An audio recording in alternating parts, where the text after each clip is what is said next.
اللہ تبارک و تعالیٰ کے نام سے شروع جو بڑا مہربان اور نہایت رحم کرنے والا ہے۔ پیارے دوستو، اللہ تبارک و تعالیٰ نے قرآن مجید میں ارشاد فرمایا، ان اللہ یحب المتطہرین، کہ بے شک اللہ تبارک و تعالیٰ پاک رہنے والے لوگوں کو پسند فرماتا ہے۔ اور حضور اکرم صلی اللہ تعالیٰ علیہ وآلہ وسلم نے ارشاد فرمایا کہ بنی الدین علی النظافۃ، کہ دین کی بنیاد طہارت یعنی پاکیزگی پر رکھی گئی ہے۔ ناظرین محترم، کیا آپ جانتے ہیں کہ ہمیں حضور اکرم صلی اللہ تعالیٰ علیہ وآلہ وسلم نے بغلوں کے اور زیر ناف بالوں کے کاٹنے کا حکم کیوں دیا تھا؟ اور اگر ان کو نہ کاٹا جائے تو ہمارے جسم کے ساتھ کیا ہوتا ہے؟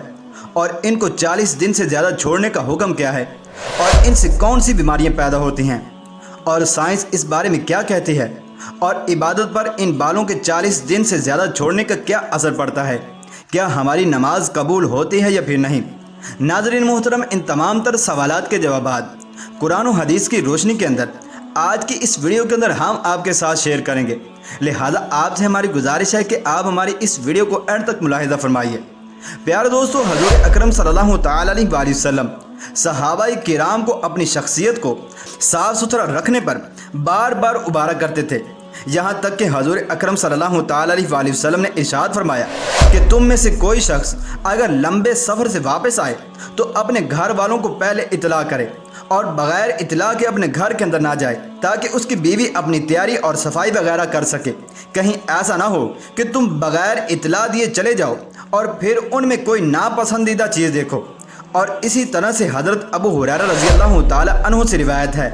کہ حضور اکرم صلی اللہ تعالیٰ علیہ وآلہ وسلم نے ارشاد فرمایا کہ 5 چیزیں فطرت سے ہیں: ختنہ کروانا، مونچھوں کو ترشوانا اور ناخن کاٹنا، بغل کے بالوں کو صاف کرنا اور زیر ناف بالوں کو کاٹنا۔ اور اسی طرح سے حضرت مصعب بن عمیر رضی اللہ تعالیٰ عنہ سے روایت ہے کہ رسول اللہ صلی اللہ تعالیٰ علیہ وآلہ وسلم نے ارشاد فرمایا کہ 10 چیزیں فطرت میں سے ہیں، یعنی جن پر ہر پیدا ہونے والا بچہ پیدا ہوتا ہے اور جس کو تمام انبیاء کرام نے اپنایا ہے۔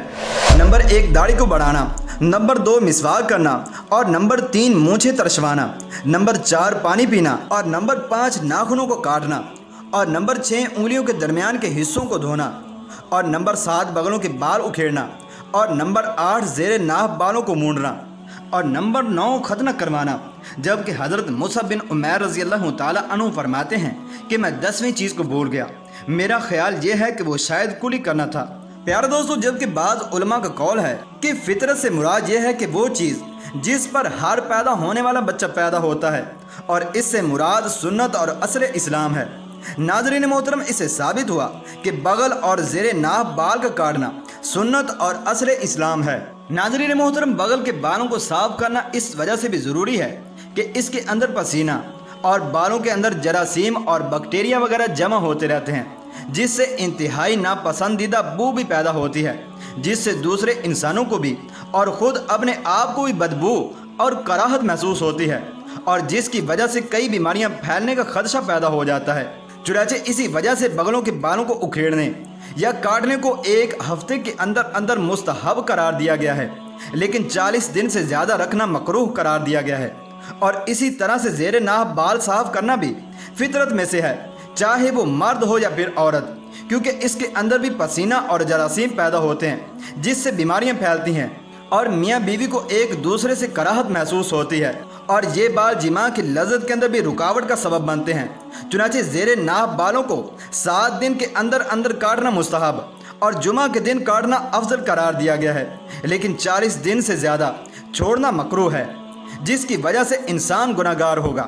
اور جو انسان زیر ناف اور بغل کے بالوں کو صاف نہیں کرتا تو ایسا انسان فطرت کی مخالفت کرتا ہے اور اللہ اور اس کے رسول صلی اللہ تعالیٰ علیہ وآلہ وسلم کا نافرمان ہے۔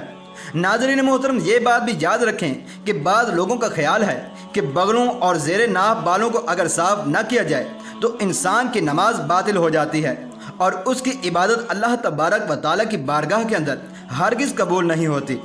تو پیارے دوستو، ایسا بالکل نہیں ہے، ایسے شخص کی نماز باطل نہیں ہوگی، کیونکہ یہ چیزیں نماز کے فرائض یا پھر اس کی شرائط میں سے نہیں ہیں، لیکن حضور اکرم صلی اللہ تعالیٰ علیہ وآلہ وسلم نے اس کو مکروہ قرار دیا ہے، جیسا کہ حضرت انس رضی اللہ تعالیٰ عنہ سے روایت ہے کہ حضور اکرم صلی اللہ تعالیٰ علیہ وآلہ وسلم نے ارشاد فرمایا کہ ناخنوں کے کاٹنے اور بغلوں کو صاف کرنے اور زیر ناف بالوں کو تراشنے میں 40 دن سے زیادہ تاخیر نہ کرو۔ پیارے دوستو، اس کے علاوہ آج کی اس جدید سائنس نے بھی اس بات کو ثابت کیا ہے کہ آج سے 1450 سال پہلے جو رسول اللہ صلی اللہ تعالیٰ علیہ وسلم نے بغلوں اور زیر ناف بالوں کو کاٹنے کا حکم دیا تھا وہ بالکل ٹھیک تھا، کیونکہ جو لوگ ایسا نہیں کرتے تو ان کی بغلوں اور زیر ناف بالوں کے اندر چھوٹی چھوٹی جوئیں اور پسو پیدا ہو جاتے ہیں جو کہ انتہائی چھوٹے ہوتے ہیں، جن کو عام طور پر انسان محسوس نہیں کر سکتا، اور وہ یہی سمجھتا ہے کہ میرے اندر کوئی بیماری پیدا نہیں ہوئی۔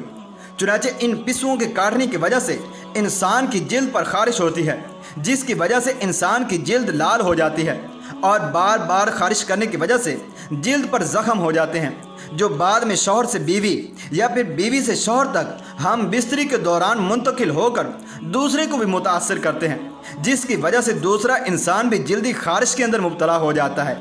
اور ان بالوں میں پیدا شدہ جوئیں ایک دن میں 100 سے زیادہ انڈے دیتی ہیں، اور اسی طرح سے وہ مسلسل بڑھتی رہتی ہیں، جو کہ مزید جلے پر نمک چھڑکنے کا کام کرتی ہیں۔ پیارے دوستو، ان تمام تر روایات اور سائنسی تحقیق سے پتہ چلا کہ بغلوں اور زیر ناف بالوں کو صاف کرنا انتہائی ضروری ہے، اور جو لوگ ایسا نہیں کرتے یا پھر سستی سے کام لیتے ہیں تو ایسے لوگوں کی جب موت واقع ہوتی ہے تو دوسرے لوگوں کے سامنے ان کی عزت بالکل ختم ہو جاتی ہے، کیونکہ موت کا کوئی وقت متعین نہیں، کسی بھی وقت انسان کو موت آ سکتی ہے۔ چنانچہ ان بالوں کی وجہ سے غسل دینے والے کو کراہت اور ناپسندیدگی محسوس ہوتی ہے۔ پیارے دوستو، یہ مسئلہ بھی یاد رکھیں کہ بعض لوگ مرنے والے کے ناخن،